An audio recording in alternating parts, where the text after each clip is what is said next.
Hello, we're back. Skeiny Legend podcast. New spot. I've moved to Montreal.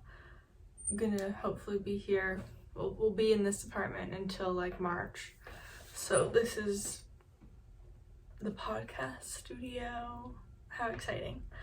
I've like awkwardly framed myself into this little corner because there's like a giant painting of boobies on the wall back there, and I feel like YouTube probably wouldn't enjoy that too much. I like it, but maybe not the best for YouTube.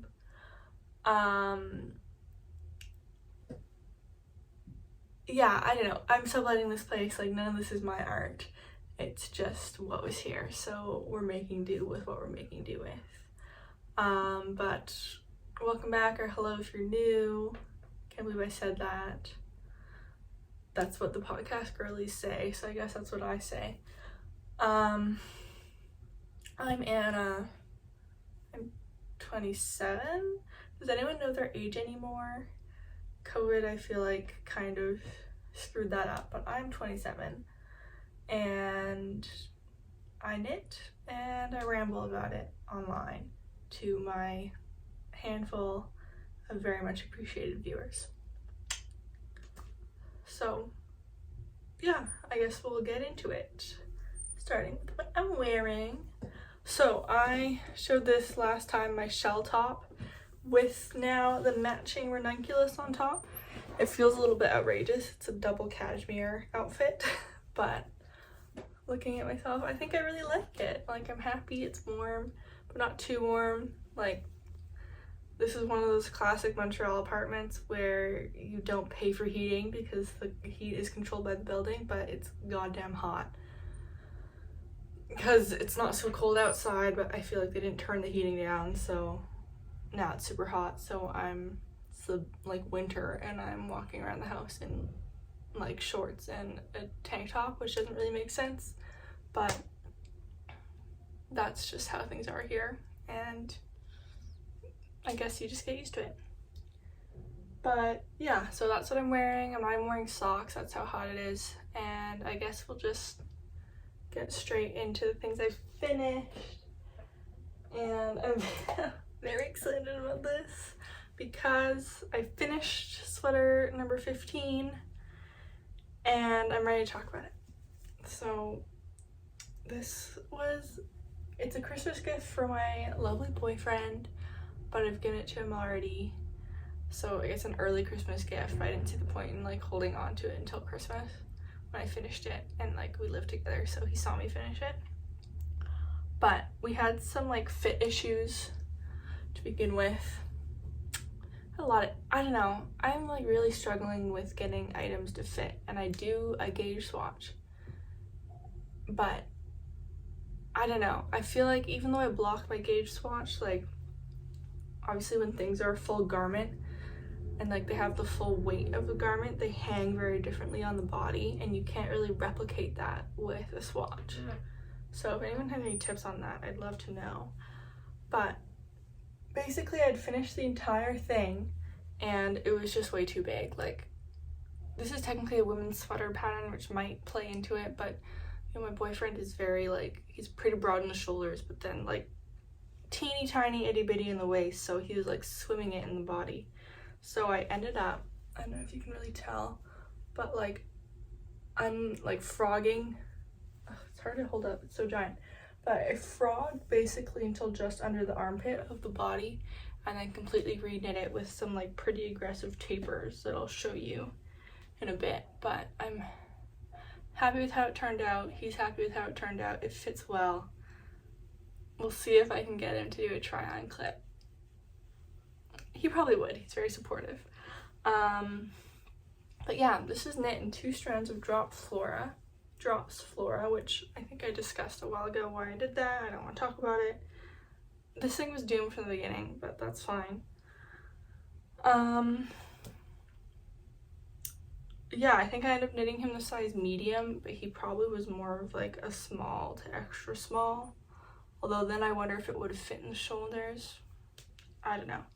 But Okay, what did I do to change this? Oh, so first off is the pattern has like a pretty, it's a wide sleeve because you don't do any decreases on the sleeve, but that was not the vibe for this sweater.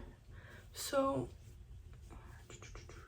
can you see? Oh yeah, so under the armpit, I basically took one of the cables. There you go. And I tapered it down. So I basically tapered it down so that eliminated one cable in the sleeve, and then I did a decrease row right before the cuff. Maybe every other one I knit together, I think, to just bring the cuff in a little bit. And then maybe I can take some other shots instead of me just like struggling with it. But here, I'll show you the decreases. The decreases on cables, this was like a real like mind meld of an issue, me trying to figure out how I was going to decrease all the cables. But this, oh my god, it's hard. Okay, this is what I came up with. So I have one decreasing into nothing, and then two decreasing down into one, which decreases into nothing, and then two decreasing down into one. I'll try and do some like B-roll film of it, but basically I eliminated either 4 or 5 cables on either side to like really slim the body down, and that seems to have worked really well. And I think it fits on Eric better, and it's not like this loose hanging like thing of giant fabric. So those are things that I specifically did to like tailor this to like a very slim tall guy.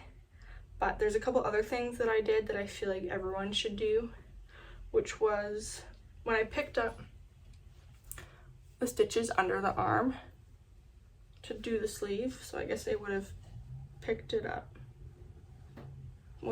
like this and then knit down. Is I like matched, what am I trying to say? I matched this one cable under the arm, and then the sleeve says so just like knit 10 or knit, I think it's knit 9 rows, whatever, knit the number of rows you're supposed to knit before doing a cable row. But I basically cabled the very first row so there wasn't like a double long cable under the arm. I don't know if that makes any sense what I'm trying to say. But basically, when I picked it up, I cabled under the armpit right away to like keep the flow of the cables going the whole way.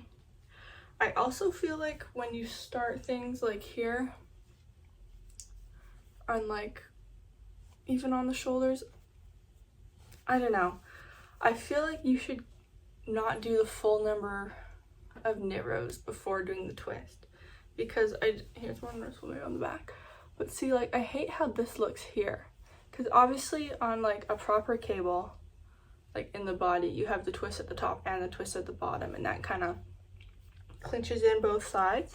But when you don't have it at the top, you know, there's nothing up here twisting it at the top, it looks like weird and elongated. So I feel like I would knit less like plain knit purl rows and like start the cabling sooner on that, because I just think it looks kind of silly. This is really only something that I, or like another knitter maybe, would pick out, like no one would actually notice, but I personally don't like how it looks. I also did this fun like contrast blue crocheted edge for the neckline. Okay, sorry, camera issue. Anyways, okay, I did this like crocheted slip stitch like contrast detail on the neckline, which was inspired by Sarah on Instagram, and she sent me some instructions by Alarke. I butchered that, but she's written the book Close Knit. Anyways, and she has some really good instructions on how to do this, and then I threw in a couple of stitches here so that Eric can tell really easily which side's the back. And then what I also found was that it was really like drooping across his shoulders, so I won't be able to show it, but I basically went in and like with a smaller size crochet hook like slip stitched a line all across the shoulders and around the back of the neck and across the shoulders, the other shoulder, to like it's just not stretchy along there anymore, and it gives it way more structure and doesn't have it like slipping down off his arms, like off his shoulders, and it looks really slouchy and like messy. So I really like that, kind of like keeps it all together and keeps it more up on the shoulders, which I think looks pretty good.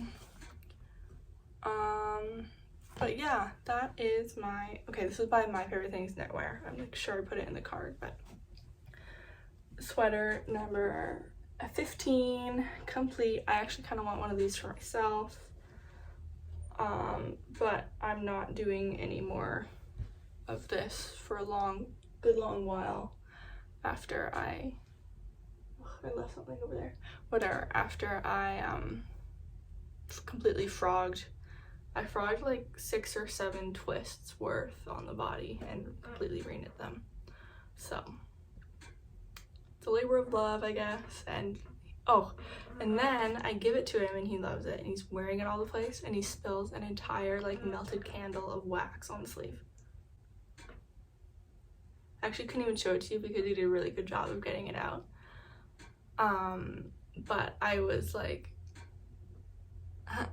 you had that for 2 days, but also as a gift. It's his sweater, he can do what he wants. I've let it go, but I was upset. I tried not to be too upset, and he completely got it out, like with an iron and a paper towel, like soaks up all the melted wax. And I actually could not even tell you which sleeve it was on anymore, so I feel like that was pretty good.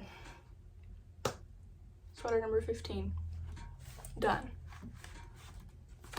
Next, my Oslo hat. So this is a petite knit Oslo hat. I just didn't have a hat. I have a bunch, like I have one like ear warmer headband, which I like wearing because oftentimes I'm greasy and my hair's in a bun, and you can't really wear a hat with a bun. Because, anyways, I don't like to wear a hat with a bun, so the ear warmer like headband things work really well. I actually want to knit myself another one, but I also, when it's like hella cold, like you need a hat, so this is the one I've got. Like it's a good pattern, it's very simple. I don't necessarily think that you need to get this pattern. Like I'm sure you can find other triple folded brim patterns for free on Ravelry, but it looks good. The crown decreases are nice.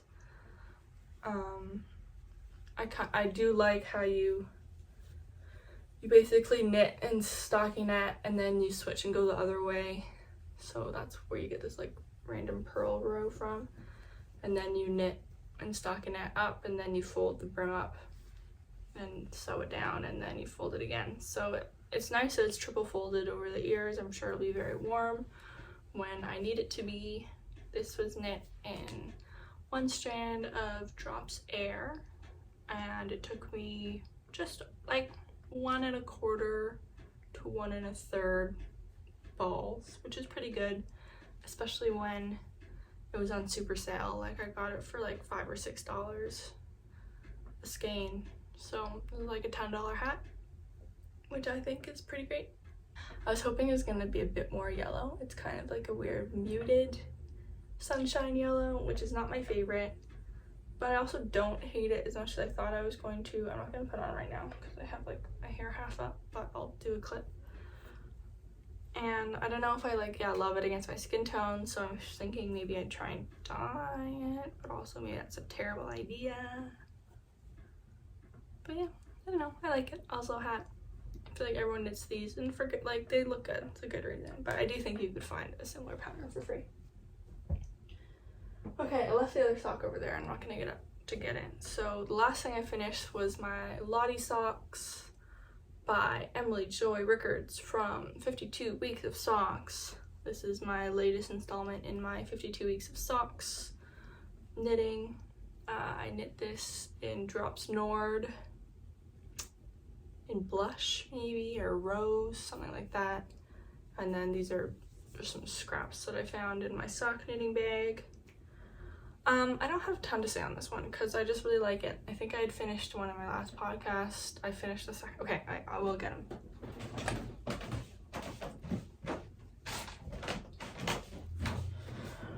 Okay, just to prove that I have done 2, here's 2.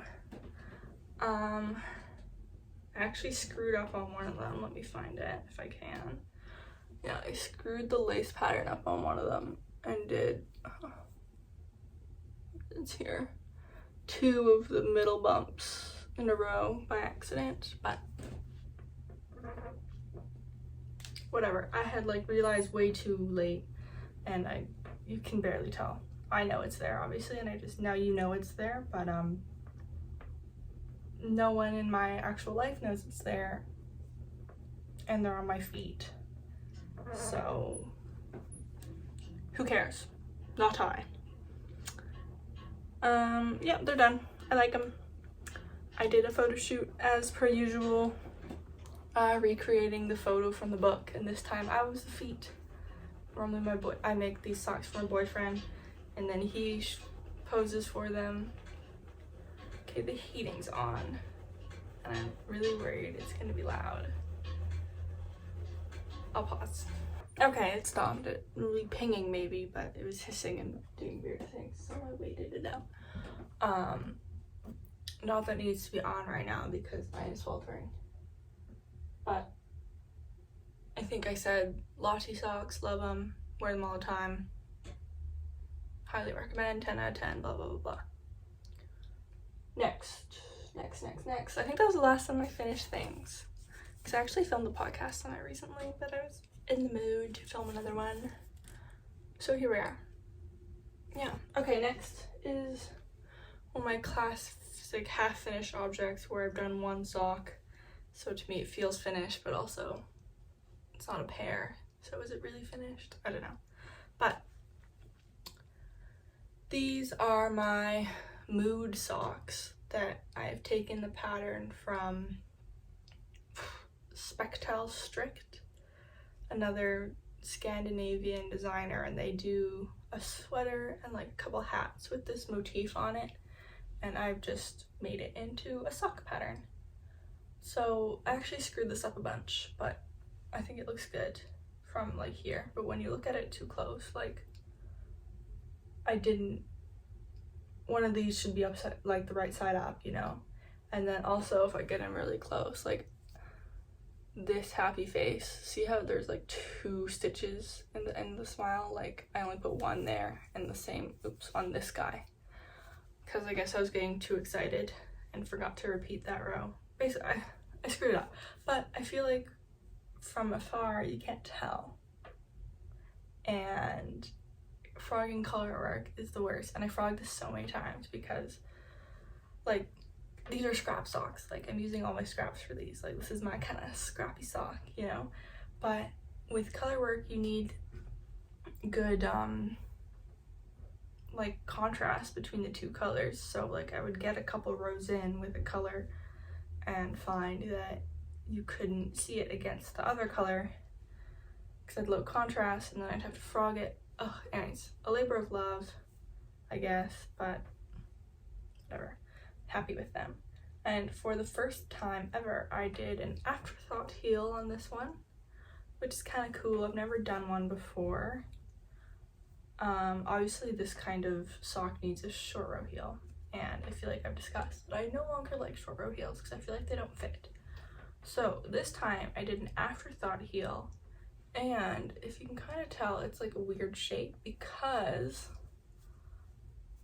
I don't know if I'll ever be able to show this, but I'll link the blog post. I did like a mini gusset in either side here, which gives it this funny little bump. I'll put it against the white maybe. Anyway, so I did short rows on both sides, and that like adds a little extra fabric in here, which makes the instep less tight. That's my issue with short row socks, is I have a very high arch and I find the instep is super tight. And if you try and add extra rows, you just end up with more on the bottom here, not more like in the sides here. So I think it worked. I'm pretty happy with it. I'm gonna keep experimenting with it, but the mini gusset I think is the way to go on these short row / afterthought. Whatever, I was interrupted and I can't remember what I was talking about, but I will link the blog post if you have issues with your short row heels fitting or afterthought heels fitting, I think this might be the solution. But I need to do a second one of these. I think I'm gonna do the yin yang variant, just because I think it'd be fun. And that's what I did with my sister's socks, and I'm so jealous that she has a pair and I don't. So that's that. Next on my whips is my Christmas Advent socks. So I don't remember who this pattern's by, but I'll obviously link it and all that kind of stuff. But this is actually a free pattern on Ravelry. The same designer has a couple Advent socks. I think some of them are paid, some of them are free. This one's free. It's from, I think these are the 2020 ones, but I liked the pattern on them the best. And I've done 6, because I think today's the 7th, so I have to do the 7th one today. And it's really cute. You kind of just do a round of color work every day as like a little Advent thing. So it's 12 days to do one sock, another 12 days to do the second sock. And this is another scrap buster for me. I'm just using all my scraps in here. And then I've been attempting kind of like an intarsia thing instead of going in and duplicate stitching like they say to do in the pattern. Is you go back and you duplicate stitch like this one little house, because there's only the one house in the round. So I've tried to do a kind of like fake intarsia thing, and it worked kind of. We'll see how it wears, but like it's not stretchy, which is kind of worrisome. And I did it super loose, and I don't know why it's not stretchy. But it doesn't stretch the way that like the Fair Isle stranded color work stretches. So not super happy about that, but I'm gonna keep trying it. And I figure, like, what's that? It's 5 stitches across. Like, if 5 stitches across don't stretch, it'll be fine. Also, these are knit. These are a 70 stitch around. So I've gone down to like a 2.25 needle, because normally I do like 60 stitches around for colorwork socks. That's what my smiley ones were, on a 2.5mm needle. And so I don't have a 2.25 mini needle, so I'm doing it on double points, which isn't my favorite, but it's going okay, I think. And so this is also a bit of a denser sock. But yeah, so far really happy. I post little updates every day about it on my Instagram. A little highlight on there with all the days. And so far it's just been really fun. It's nice to see what each day is gonna be, and I have to pick up the colors every day. And it's just a nice little project. I can do a section in like 1 episode or 2 of TV. So it's pretty easy to do in the evenings or whatever. So yeah, I like it. I'm definitely gonna, okay, I'm like yarn chickening with this blue. So I have no idea what color I'm gonna do the second sock. Like in the pattern, she has a day and a night one. I'm actually following the pattern pretty close for the colors, because I don't know, sometimes I'm just not creative enough to come up with my own color combos. So I'm following the suggested ones pretty closely. But we'll see what I do for the second one. Stay tuned. And then my last whip is a ranunculus. So I think I had been talking about doing another ranunculus with this recycled cashmere that I unraveled. I'm pretty sure I have a photo of what it was before, but it was just like a plain 100% cashmere hot pink sweater that I found at the thrift store, and I pulled it apart. Another labor of love, because this thing is thin. You can hardly even see it, but it's like a thread. So I'm holding it quadruple. I'm holding 4 strands together to get this. So this one is also a cashmere.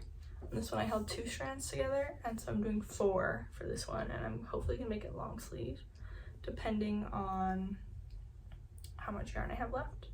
But I'm just doing the fun little yoke right now. I've just done the eyelets down there, and this is kind of like not a collab, but like one of my Instagram friends, Gio, I'll link her down below, is also going to be knitting, not hot pink, I think hers is more like a cute dusty pink, like a pink ranunculus at the same time. So it's kind of fun, but I love this pattern. Everyone loves this pattern for a reason. The yoke is super fun, and like it really doesn't take a lot of yarn because it's knit at a pretty loose gauge. Even this one, quadruple, is still like, can you see, like pretty loose and holey, which is nice. I think this will still be super warm because it's cashmere, and I don't know, the hot pink is a little insane, but I'm trying to be more fun. Like, I love colors like this, like why not just wear them? You know, I don't need to just wear black all the time, and God forbid I'm not knitting with black. That's a death sentence. So hot pink ranunculus it is. But yeah, I just started this a couple days ago, so I'm still just doing the yoke, which is too bad because the yoke is the best part and then the rest of it is super boring, but makes for good like plane trains and automobile knitting, you know, while you're going back and forth to things and your lovely boyfriend drives, so I can knit in the passenger seat. Yeah, so that, oops, I missed. That is all my whips. Then I have a couple acquisitions. First thing, which I'm very excited about, is I got some of the TKB knitting, what do they call them, cords? Knitting tubes? Haven't used them yet, but I will use them on my ranunculus. And these are just like these thin little silicone tubes that you can like slip over the tips of your needles to like try things on, or to slide stitches on and off for like putting stitches on hold. So the number one thing I want it for is trying things on. Like, it's literally the worst when you're like have to slide half the stitches onto like a second circular needle to like fit it over your head. So I'm really hoping these work. For some reason I got the green ones. In hindsight, I'm like, why didn't I get the white ones? But whatever, the green's kind of fun. And I went to Espace Tricot, which like I feel like if you're a Ravelry freak, you know about, because they have like quite a few free patterns. And I actually visited the store, which was very exciting, and they had these cords and I got them. Now that I have them, I am wondering if I could find something at like the hardware store and electronics store that's kind of the same thing and not nearly as expensive, because they're like 20 bucks for like 3 little cords, but like they're a good idea, and I'll support the knitting barber for their amazing idea, and then if I find other cords I'll use those. But yeah, $18 plus tax. Expensive. But while I was in there, I also impulse bought this skein of Weeooo sock. I just love the color. I'm actually thinking this might be the background for my second advent sock, but really pretty purple.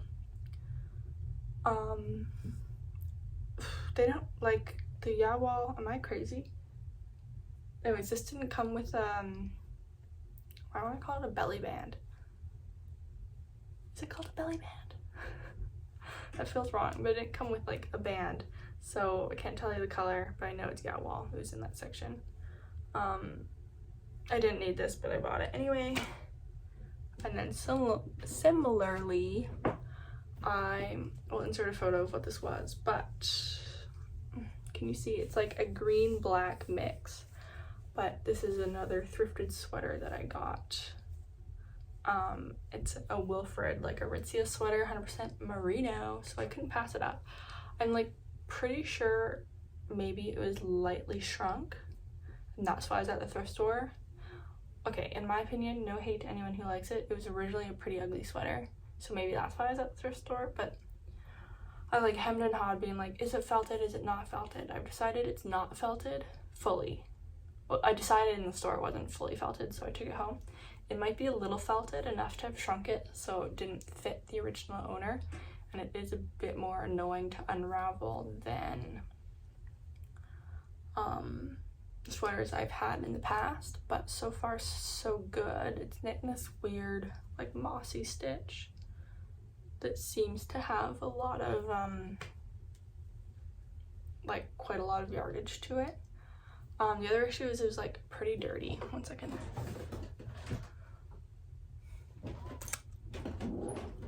yeah, so it was like pretty dirty, so I've decided to like be good, and I've actually like hanked it up as I'm going, and I'm gonna wash it, and then hopefully it'll also straighten, and then recake it. So it's kind of a huge hassle because I gotta unwind it on my little ball winder, which I'm in the middle of doing right now here. So I'm caking it up, and then I'm like, I don't have a nitty knotty, but you can do it with your arms. So like I'm then doing it in a hank, and then I'll wash it like this, dry it like this, and then I will cake it back up. Do I have plans for this? No. I found this really cool pattern in a old Pom-Pom magazine issue that looks kind of medieval armory, which I think would be really cool, but I'm not confident that this is definitely, I think, too thin, and I don't think I'll have the yardage to hold it double for that entire sweater. So I'll keep thinking. Like a tank top out of this could be cool. I don't know, it's pretty dark. This is as close to black as I'll get, but I thought the color was pretty with the green in it. So we'll see. Yeah, so that's the rest of my acquisitions. I had one last thing I wanted to show. But this isn't like really knitting related, so this is where the knitting related people peace out. Maybe you pieced out a while ago, but whatever. This is more craft related, but this looks like a chicken nugget box from McDonald's because I have started making, just pop this open, chicken nugget shaped scented candles. So yeah, I have a couple different shapes. If it'll focus, I can't tell if it's focusing or not, but let's see. I don't know. Anyway, I made the little molds with silicone of actual chicken nuggets, and then I, you know, tint wax and scent it, and then pour it in my little molds, and then I recycled cardboard. So this, I can't remember what this was, but like cracker boxes and stuff, I peel off the label. This is so ridiculous. I peel the label off, and then I cut out little chicken nugget boxes, and I glue them together, and then you have this really cute little package of 4 chicken nugget candles. So this is my like Christmas gift this year to basically everyone I know. So that's kind of fun. I don't know, I just wanted to share. I feel like maybe knitters would also enjoy some other craft content. But yeah, chicken nugget candles. I think that's it I had for this episode. I don't know if I have any, like, haven't been reading that much, so I have nothing really to share on that front, although I am planning on doing like a couple trashy like Christmas romance movie novel, like rom-com books. I did a couple for Halloween and it was fun, so I'm gonna try and find some for Christmas. So if you know any of those, let me know. And yeah. Oh, next video, I'm trying to do my urine socks video. I want to steal Emma's from Midsummer Knit Stream idea to do a tier ranking. So I think I'm gonna tier rank all the socks I knit in a year. I'm trying to figure out how to do that like on my computer and screen recording. I've never done that, but it should be fine. Right, so that's the plan. Stay tuned. Happy gift knitting season. You'll see I'm doing no gift knits because I'm selfish and I knit. Okay, I guess I knit that entire sweater for my boyfriend. But other than that, I knit a pair of socks for my dad. But other than that, no gift knits this year, just chicken nugget candles. So good luck to you if you're doing gift knits. It's stressful. And otherwise, hit me up and I'll sell you some chicken nugget candles. Okay, bye.